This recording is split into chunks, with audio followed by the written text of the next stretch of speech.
ഇപ്പോഴുണ്ടായിരിക്കുന്ന പ്രളയവും അതുപോലെ തന്നെ കാലം തെറ്റിയെന്ന് പറയാൻ കഴിയത്തില്ലെങ്കിൽ പോലും അപ്രതീക്ഷിതമായി എത്തിയ ഈ മഴയും ഒക്കെ നമ്മുടെ ജനജീവിതം സ്തംഭിപ്പിച്ചിരിക്കുകയാണ്. ഇവിടെ എൻ്റെ അനുഭവത്തിൻ്റെ എൻ്റെ വളരെ പരിമിതമായ അറിവിൻ്റെ അടിസ്ഥാനത്തിൽ എൻ്റെ ചില നിരീക്ഷണങ്ങൾ പ്രിയപ്പെട്ട പ്രേക്ഷകരുമായിട്ട് പങ്കുവെക്കുന്നതിന് വേണ്ടിയാണ് ഞാൻ ഈ വീഡിയോ ചെയ്യുന്നത്. ഇപ്പോൾ ആധുനിക യന്ത്ര സൗകര്യങ്ങളുണ്ട്, സാങ്കേതിക വിദ്യ വളരെ വികസിച്ചിട്ടുണ്ട്. അതനുസരിച്ച് കൃത്യമായി കാലാവസ്ഥ പ്രവചനം നടത്തുന്നുണ്ടെങ്കിലും ചിലപ്പോഴൊക്കെ കാലാവസ്ഥ പ്രവചനങ്ങൾ തെറ്റായിട്ട് വരുന്നതാണ് നമ്മൾ കാണുന്നത്. അതുപോലെ തന്നെ ഉരുൾപൊട്ടൽ നേരത്തെ പ്രവചിക്കാൻ കഴിയുന്നില്ല, അതൊരു യാഥാർത്ഥ്യമാണ്.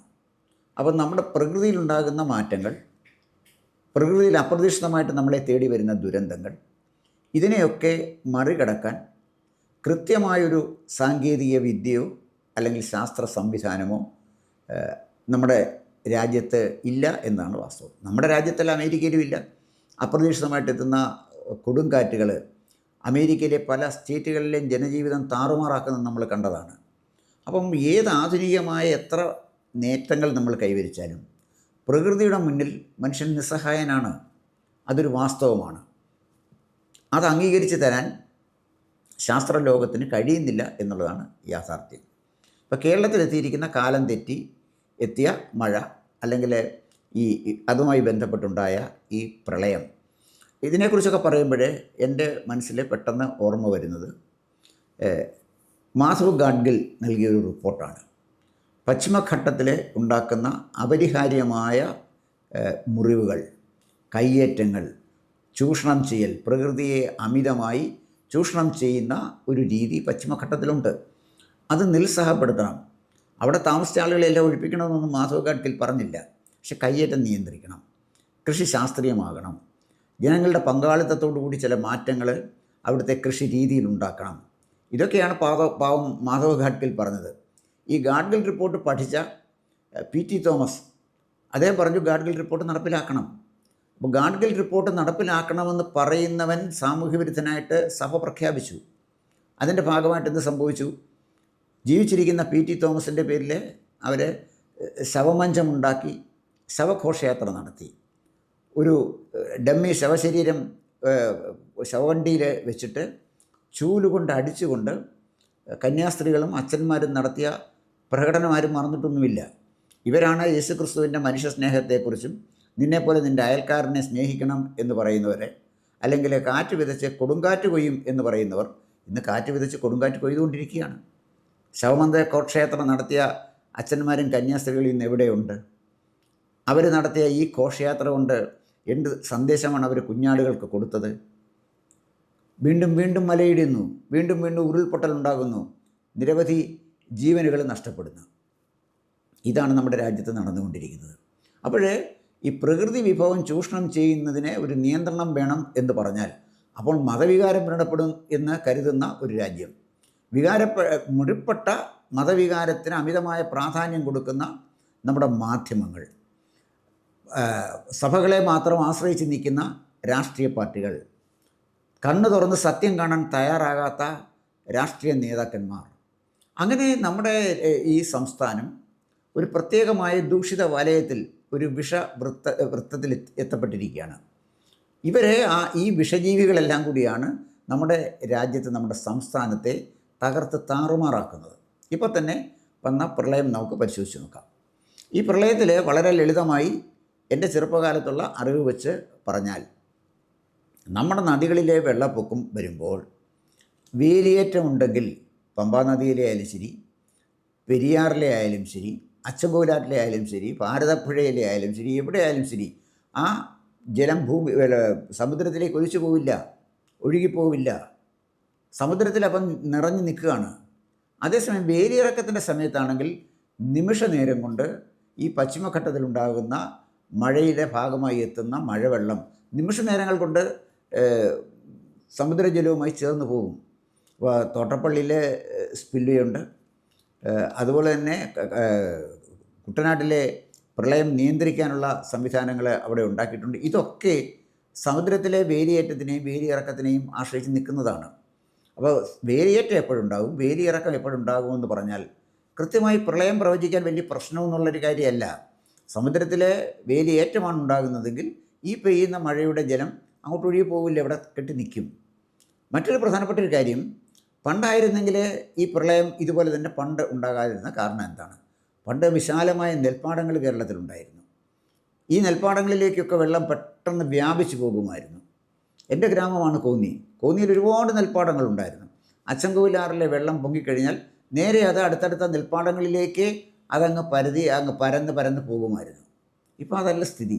ഈ നെൽപ്പാടങ്ങളെല്ലാം നികത്തി നമ്മൾ വീടുകൾ വെച്ചു, ചിലതൊക്കെ റബ്ബർ തോട്ടങ്ങളാക്കി. അപ്പോൾ അങ്ങനെ വരുമ്പോൾ ഈ വെള്ളം ഒഴുകിപ്പോകാൻ സ്ഥലമില്ലാതായിരിക്കുന്നു നദികളുടെ ഇരുവശത്തും എന്നതാണ് ഒരു പ്രധാനപ്പെട്ട ഒരു കാര്യം.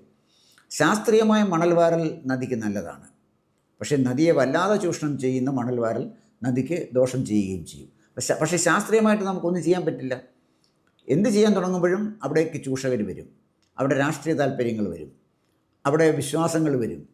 ഇതെല്ലാം കൂടെ വന്ന് വല്ലാത്തൊരു സ്ഥിതിയിലേക്കാണ് 100% സാക്ഷരത നേടിയ ഈ സംസ്ഥാനത്തെ കൊണ്ടുപോയിക്കൊണ്ടിരിക്കുന്നത്. ഇപ്പോഴെങ്കിലും ഉണ്ടായിരിക്കുന്ന ഈ വെള്ളപ്പൊക്കം കണ്ണു തുറന്നൊന്ന് കാണാനായിട്ട് നമ്മുടെ അധികാരികൾ തയ്യാറാകണം. അതുപോലെ തന്നെ സമുദായ, ജാതി, മത, സമുദായ പ്രമാണിമാർ ഇത് കാണണം. അവർ ജാതിയുടെ ഇടുങ്ങിയ വീക്ഷണത്തിലുള്ള, മതത്തിൻ്റെ ഇടുങ്ങിയ വീക്ഷണത്തിലൂടെ കാണാതെ ഈ പ്രകൃതിയെ കണ്ണു തുറന്ന് കാണാൻ അവർ തയ്യാറാകണം. തയ്യാറായില്ലെങ്കിൽ ബുദ്ധിമുട്ടാണ്. അവരുടെയൊക്കെ കുഞ്ഞാടുകൾക്ക് തന്നെയാണ് ഇതുകൊണ്ട് അപകടം സംഭവിക്കുന്നത്. ഇവിടെ ഒരു കാലഘട്ടത്തിലുണ്ടായിരുന്ന അറിവുകൾ അത് 100% ശാസ്ത്രീയമായ അറിവൊന്നുമല്ല. പഴയ അറിവിനെക്കുറിച്ച് പറഞ്ഞാൽ അപ്പോഴവൻ പെറ്റിബൂർഷയാകും, അവൻ പിന്തിരിപ്പനാവും, അവൻ ചാണകസംഖ്യയാവും, എന്തൊക്കെയാവും ചോദിച്ചാൽ എനിക്ക് അറിഞ്ഞുകൂടാ. പഴയ ഗോമൂത്രത്തിൻ്റെ ഔഷധ ഗുണത്തെക്കുറിച്ച് സായിപ്പ് പറഞ്ഞാൽ നമ്മൾ അംഗീകരിക്കും, ഇന്ത്യക്കാരൻ പറഞ്ഞാൽ അംഗീകരിക്കില്ല.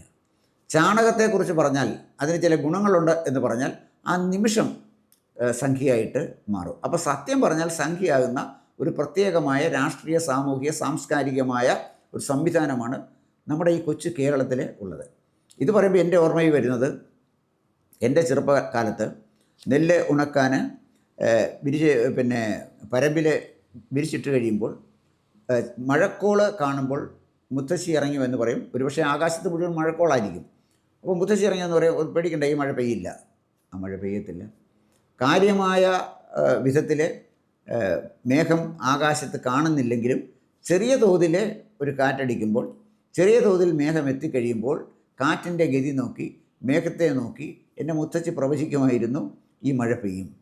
അപ്പോൾ കനത്ത അന്തരീക്ഷത്തിൽ നിന്ന് മേഘം മൂടി നിൽക്കുന്ന ഒരു സമയത്ത് മഴ പെയ്യില്ല എന്നും, അത്രമാത്രം മേഘാവൃതമാകാത്ത ഒരു സാഹചര്യത്തിൽ മഴ പെയ്യുമെന്നൊക്കെ പ്രവചിക്കാൻ അവർക്ക് കിട്ടിയ അനുഭവവും അറിവുമാണ് അവരെ പ്രാപ്തയാക്കിയത്. അതാണ് വാസ്തവം. എൻ്റെ വീടിൻ്റെ അടുത്തൊരു നിരക്ഷരയായൊരു മുത്തച്ഛി ഉണ്ടായിരുന്നു. ഞങ്ങളുടെ നാട്ടിൽ ആരും മഞ്ഞപ്പിത്തം വന്ന് മരിച്ചിട്ടേ ഇല്ല. കാരണം ഈ മുത്തച്ഛിയുടെ ചികിത്സയാണ്. അപ്പോൾ മഞ്ഞപ്പിത്തം വന്ന് ആരെയും ആ വീട്ടിലേക്ക് കൊണ്ടുപോയി കഴിഞ്ഞാൽ മുത്തശ്ശി ആ മുറ്റത്തോട്ടിറങ്ങി എന്തോ ചെറിയ ചെടിയുടെ ഇലയൊക്കെ പറിച്ച് അവർ തന്നെ അരച്ച് ഒരു ചിരട്ടയിൽ കൊണ്ടുവന്ന് വായിലേക്ക് ഇട്ട് തരുമായിരുന്നു. 3 ദിവസം രാവിലെ വെറും വയറ്റിൽ ഇത് കഴിച്ച് കഴിഞ്ഞാൽ പിന്നെ മഞ്ഞപ്പിത്തം വരുന്ന പ്രശ്നമില്ല. ഇപ്പോഴത്തെ ഡോക്ടറോട് പറഞ്ഞാൽ അത് സാങ്കേതികമായിട്ട്, ശാസ്ത്രീയമായിട്ട് ലബോറട്ടറി കണ്ടീഷൻ തെളിയിക്കാൻ പറയും. ലബോറട്ടറി കണ്ടീഷൻ എങ്ങനെ തെളിയിക്കാൻ പറ്റും? അത് നാട്ടറിവിൻ്റെ അടിസ്ഥാനത്തിലുള്ളതാണ്. അപ്പം നാട്ടറിവിൻ്റെ അടിസ്ഥാനത്തിൽ ധാരാളമായ അറിവുകൾ നമ്മുടെ കഴിഞ്ഞ ഒരു തലമുറയ്ക്കുണ്ടായിരുന്നു. ആ തലമുറയെ അനുകരിക്കാൻ നമ്മൾ തയ്യാറായിരുന്നില്ല. അവരുടെ നന്മകൾ ഉൾക്കൊള്ളാൻ നമ്മൾ തയ്യാറായിരുന്നില്ല. അവരെ നമ്മൾ വളരെ ഔട്ട്ഡേറ്റഡ് ആയിട്ട് കണ്ടു, പിന്തിരിപ്പന്മാരായിട്ട് കണ്ടു. അവർ ചെയ്തതിനകത്ത് ചില നന്മകളുണ്ടെന്ന് പറഞ്ഞാൽ അവരെ ഈ പറഞ്ഞതുപോലെ രാഷ്ട്രീയമായിട്ട് ബ്രാൻഡ് ചെയ്യാൻ ശ്രമിക്കുന്നു. ഇത് മാറി ചിന്തിക്കേണ്ട കാലത്തേക്ക് നമ്മൾ പോയിരിക്കുന്നു എന്നാണ് എനിക്ക് തോന്നുന്നത്. ഈ കാലാവസ്ഥയെക്കുറിച്ചും കാലാവസ്ഥയ്ക്കുണ്ടാകുന്ന മാറ്റങ്ങളെക്കുറിച്ചും നമ്മൾ സാധാരണ മനുഷ്യൻ്റെ ആംഗിളിലൂടെ ഇതിനെ കാണാനും, പത്രമാധ്യമങ്ങളുടെ ആംഗിളല്ല, ഓരോ പത്രക്കാരനും അവൻ്റെ പ്രത്യേകമായ സ്ഥാപിത താല്പര്യങ്ങളുണ്ട്. അവരുടെ ആംഗിളിലൂടെ അല്ലാതെ യാഥാർത്ഥ്യത്തിൻ്റെ ആംഗിളിലൂടെ ഒരു തലമുറയുടെ അവശേഷിക്കുന്ന ചില ആളുകൾ ഉണ്ടെങ്കിൽ അവരോടെങ്കിലുമൊക്കെ ആലോചിച്ച് തീർച്ചയായിട്ടും നമ്മൾ ഇതിനെക്കുറിച്ച് ഗൗരവമായി പഠിക്കേണ്ട ഒരു കാലഘട്ടം കഴിഞ്ഞു. അതല്ലെങ്കിൽ നമ്മൾ വലിയ അപകടത്തിലേക്കാകും പോകുന്നത് എന്നാണ് എനിക്ക് തോന്നുന്നത്. ഉരുൾപൊട്ടലുണ്ടാകുന്ന പ്രദേശങ്ങളിലെ, മലമ്പ്രദേശങ്ങളിലെ, പശ്ചിമഘട്ടത്തിലെയൊക്കെ പഴയ ചില പ്രായമുള്ള ആളുകൾ പറയുമായിരുന്നു, ഉരുൾപൊട്ടലുണ്ടാകുന്നതിന് ദിവസങ്ങൾക്ക് മുമ്പ് അറിയാൻ പറ്റും. വല്ലാത്തൊരു ശബ്ദം, ഒരു മൂളൽ, അത് കേൾക്കാം, അതിനർത്ഥം ഉരുൾപൊട്ടലുണ്ടാകുമെന്നാണ്. അവർ രക്ഷാസ്ഥാനത്തേക്ക് പോകാൻ അന്ന് അവർ ഉപദേശിക്കുമായിരുന്നു. മറ്റൊന്നും വേണ്ട, ഉരുൾപൊട്ടൽ വരാൻ പോകുന്നു എന്ന് മൃഗങ്ങൾക്ക് നേരത്തെ മനസ്സിലാക്കാൻ കഴിയും എന്നുള്ളതാണ്. അത് ശ്രീലങ്കയിലൊക്കെ നമ്മൾ കണ്ട കാര്യങ്ങളാണ്. അപ്പം സാധാരണ മൃഗങ്ങൾക്കുള്ള ഒരു സെൻസ് പോലും നമ്മുടെ ആധുനിക ശാസ്ത്ര സാങ്കേതിക രംഗത്ത് വലിയ നേട്ടങ്ങൾ ഉണ്ടായിട്ടുണ്ടെങ്കിലും മനുഷ്യനുണ്ടായില്ല എന്നുള്ളതൊരു വാസ്തവമാണ്. അതുകൊണ്ട് നാട്ടറിവുകളെ പുച്ഛിച്ച് തള്ളാതിരിക്കുക. കഴിഞ്ഞ ഒരു തലമുറ നമുക്ക് അവരുടെ അനുഭവങ്ങളുടെ അടിസ്ഥാനത്തിൽ, അവരുടെ നിരീക്ഷണങ്ങളുടെ അടിസ്ഥാനത്തിൽ, അവരുടെ അറിവിൻ്റെ അടിസ്ഥാനത്തിൽ നമുക്ക് തന്ന മഹത്തായ ജ്ഞാനത്തെ ചെറുതായി കാണാതിരിക്കുക, അവരെ ചെറുതായി ചിത്രീകരിക്കാതിരിക്കുക, ആ അറിവിനെ അതിൻ്റേതായ അർത്ഥത്തിൽ ഉൾക്കൊള്ളാനും അതനുസരിച്ച് നമ്മൾ ആധുനിക യുഗത്തിലെ മാറ്റങ്ങൾ കൈവരിക്കാനുള്ള സംവിധാനത്തിലേക്ക് പോകുവാനും കഴിഞ്ഞാൽ വളരെ നന്നായിരിക്കും. ഒരു പരിധിവരെയെങ്കിലും ഈ പ്രകൃതി ദുരന്തങ്ങളെ നേരിടാൻ അത് സഹായിക്കും എന്നാണ് എനിക്ക് തോന്നുന്നത്. അതിനാദ്യം നമ്മൾ വേണ്ടത് നമ്മുടെ ഹിപ്പോക്രസി, നമ്മുടെ കപടനാട്യം അത് അഴിച്ചു വെച്ച് നമ്മൾ മനുഷ്യരാകണം. ജാതിക്കും മതത്തിനും രാഷ്ട്രീയത്തിനും അതീതമായി നമ്മൾ കണ്ണ് തുറന്ന് നമ്മുടെ പ്രകൃതിയെ കാണണം, ഈ നാടിനെ കാണണം, ഈ നാടിൻ്റെ പ്രശ്നങ്ങൾ കാണണം. അതല്ലാതെ ഓരോ വർഷവും മഴ പെയ്യുമ്പോൾ അതിൻ്റെ പേരിൽ അനുശോചനം രേഖപ്പെടുത്താനും മരണപ്പെട്ട ആളുകളുടെ വീട്ടിൽ പോയി അവർക്കൊരു കോമ്പൻസേഷൻ കൊടുത്ത് പ്രശ്നങ്ങൾ പരിഹരിക്കാനോ അല്ലെങ്കിൽ നേതാവാകാനോ ശ്രമിക്കുന്ന ഒരു പറ്റം ആളുകൾ നമ്മുടെ സമൂഹത്തിലുണ്ട്. അവർ കാര്യങ്ങൾ പഠിക്കുന്നില്ല, അവർ ഭരണാധികാരികളായിട്ട് മാറി മാറി വരുന്നു. ഇതൊക്കെ നമ്മുടെ സമൂഹം നേരിടുന്ന ഒരു ദുര്യോഗമാണ് എന്നെനിക്ക് തോന്നുന്നു. ഇവിടെ എന്തെങ്കിലും ചെയ്യാൻ കഴിയുന്നത് പൊതുസമൂഹമാണ്. പൊതുസമൂഹം, സിവിൽ സൊസൈറ്റി ഉണരുക തന്നെ വേണം എന്നാണ് എൻ്റെ അഭിപ്രായം. കൂടുതൽ വാർത്തകളും വിശേഷങ്ങളും നേരിട്ട് ലഭിക്കാൻ ജനങ്ങളിൽ നിന്ന് ജനങ്ങളിലേക്ക് ജനഭൂമി ന്യൂസ് സബ്സ്ക്രൈബ് ചെയ്യൂ. ബെൽ ബട്ടൺ അമർത്താനും മറക്കരുത്.